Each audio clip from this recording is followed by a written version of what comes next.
আসলে বর্তমানে এই ইরান-ইসরায়েল যুদ্ধ থেকে আমরা কিন্তু একটা জিনিস শিখতে পেরেছি যে বর্তমান বিশ্বে বাঁচার জন্য আমাদের খাদ্যর চেয়েও বেশি প্রয়োজন দেশ রক্ষা করার জন্য বিভিন্ন নিরাপত্তা সামগ্রী, যেমন মিসাইল, অস্ত্র এবং এয়ার ডিফেন্স সিস্টেম। এগুলা বর্তমানে আমাদের খাবারের চেয়েও বেশি প্রয়োজন।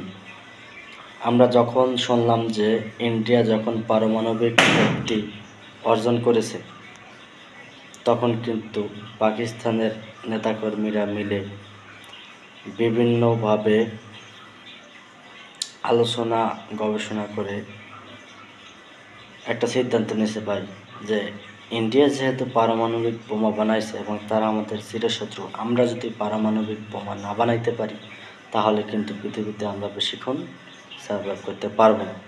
সেই জন্য পাকিস্তানের বড় বড় নেতৃবৃন্দ মিলে তারা ঘোষণা দিয়েছে প্রয়োজনে ঘাস খেয়ে বেঁচে থাকে, কিন্তু আমাদের এয়ার ডিফেন্স সিস্টেম এবং দেশ রক্ষার জন্য এই আণবিক অস্ত্র এবং পারমাণবিক অস্ত্র যে কায়দা হোক তৈরি করতেই হবে।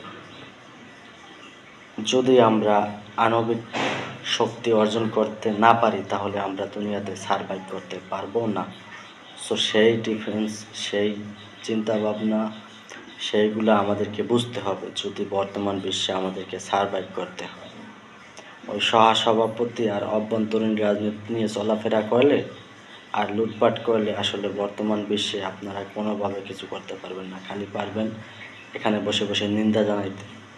সো বর্তমান বিশ্বে ভালোভাবে বাঁচার জন্য এবং মাথা উঁচু করে পৃথিবীকে জানান দেওয়ার জন্য যেটা আপনাদের প্রয়োজন সেটা হলো দেশকে নিরাপত্তা করার জন্য এয়ার ডিফেন্স সিস্টেম এবং বিভিন্ন মিসাইল, গোলাবারুদ এবং স্মার্ট সেনাবাহিনী যেটা আমাদের আছে, কিন্তু আমাদের যেগুলো নাই সেগুলো নাই, কোনো যুদ্ধ বিমান নাই। ওই E-20 কিনতে হয়েছে 1972 সালে, যেগুলা এমনি এমনি অকার্যকর হয়ে যায়।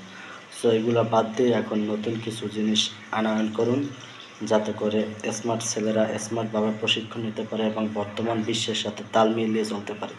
এই সমস্ত সহসভাপতি, ওই সভাপতি, এইগুলো দিয়ে কিছু হবে না। সো এরা সময় হলে দেশ ছেড়ে চলে যাবে, আমরা দেশের সন্তান, দেশেই থাকবো। সো আমাদের সুরক্ষার জন্য এই জিনিসটা হলেও করতে হবে বর্তমান সরকারকে। ধন্যবাদ।